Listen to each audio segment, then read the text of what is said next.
Alors, on va chuter avec la politique. Le débat est caractérisé par la révision de la Constitution. Vous pensez comme moi que jusque-là, c'est un ballon d'essai? Euh, En réalité, la question de la révision de la Constitution, je ne pense pas que c'est une question qui soit à l'ordre du jour ou des priorités de ces gouvernements.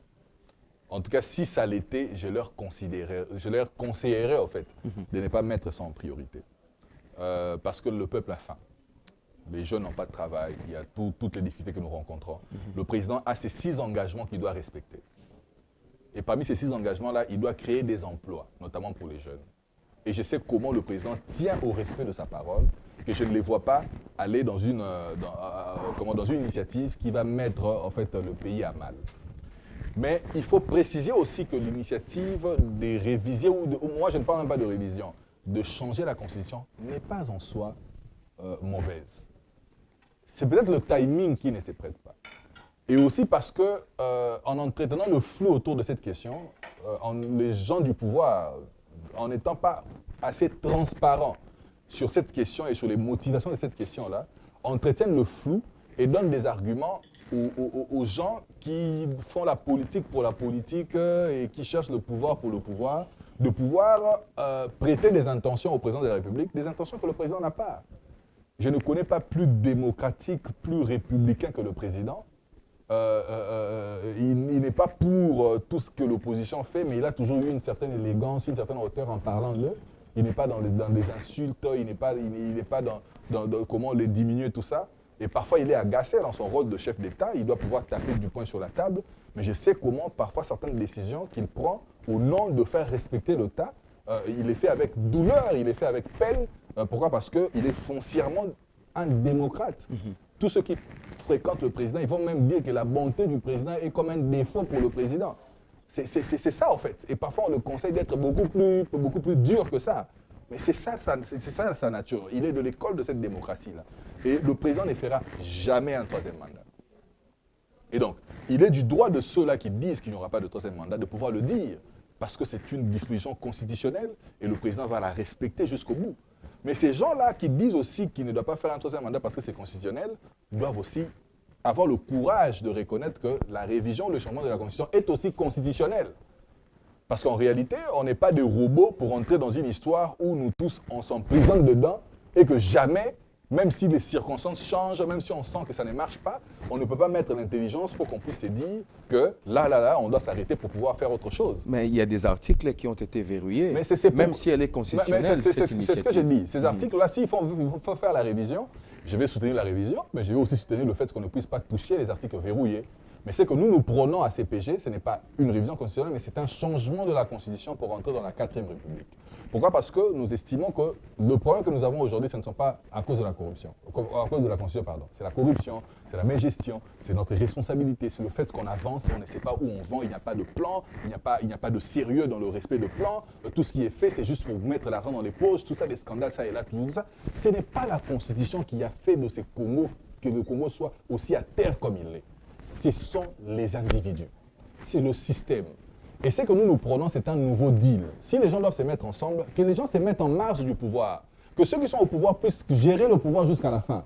Mais s'il faut parler d'une nouvelle constitution, s'il faut parler d'une façon de réformer l'État, de pouvoir faire une refonte des institutions, de pouvoir refonder l'État, parlons de cela sans pour autant qu'au bout, que les gens voient les postes, que les gens voient ceux qui vont intégrer les institutions. Parce que ce n'est pas la même chose.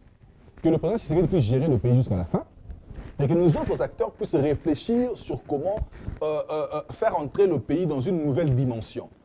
Faire le diagnostic des problèmes du pays, et si la Constitution en fait partie, s'il y a des choses qu'il faut mettre en place et qui nécessitent qu'on puisse avoir une nouvelle Constitution, on aura cette nouvelle Constitution-là, et la nouvelle Constitution sera présentée au peuple pendant les élections de 2028, auxquelles le président actuel ne sera pas candidat, et la nouvelle Constitution sera promulguée par le successeur du président Tshisekedi.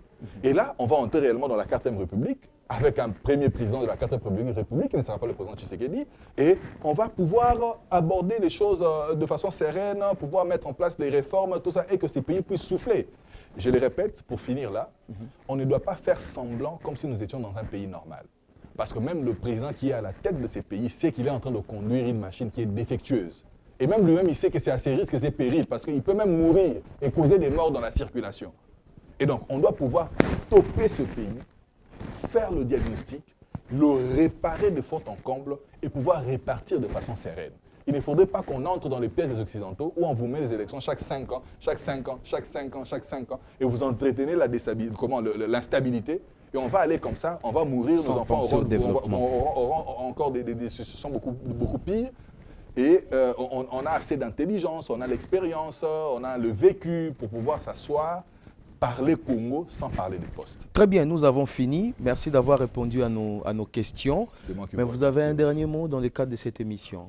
C'est vous encourager, vous faites un excellent travail et encourager l'ensemble de notre peuple à pouvoir se mettre derrière nos forces loyalistes, derrière le gouvernement, faire la part de choses entre les responsabilités du gouvernement en ce qui concerne notre social, la création d'emplois, tout ça. Je nous demande d'être très critiques et très durs envers ceux qui nous dirigent, mais aussi sur ce qui concerne l'agression à l'est du pays. Ça, c'est une question nationale, même s'il y a des a priori, même des approximations, même s'il y a certains défauts, c'est à discuter entre nous, mais face à l'ennemi, face à nos adversaires, qui sont tous ceux-là. On est seuls contre tous, nous devons être le plus unis possible et nous battre pour que notre pays puisse non seulement retrouver la paix, et à travers la paix, un développement qui serait un développement durable dont profiteront nos enfants. Dans l'Union, vous parlez de la cohésion nationale, mais vous ne faites pas allusion à ce que Martin Fayulu dit? Je l'ai dit encore que pour arriver à ces New Deal-là, à cette refondation de l'État, il faut que le Congolais puisse dialoguer. Mais que le Congolais dialogue loin des postes. Laissons ceux qui sont dans des postes maintenant à diriger le pays, faire comme s'ils étaient en train de gérer les affaires courantes, jusqu'à ce qu'on va présenter la nouvelle constitution en 2028. Et après cela, nous allons maintenant entrer dans cette nouvelle institution-là. On va dialoguer, mais pas dialoguer pour les postes. Madame, Messieurs, merci de nous avoir suivis. C'était Christian Christos Mukendi, président des CPG, un jeune très engagé dans les fronts numériques contre l'agression rwandaise, raison pour laquelle vous avez compris qu'on a passé une grande partie de notre interview sur cette question d'agression rwandaise. Que Dieu bénisse la République démocratique du Congo et paix dans l'Est de la RDC. Merci. Allez. Merci, merci.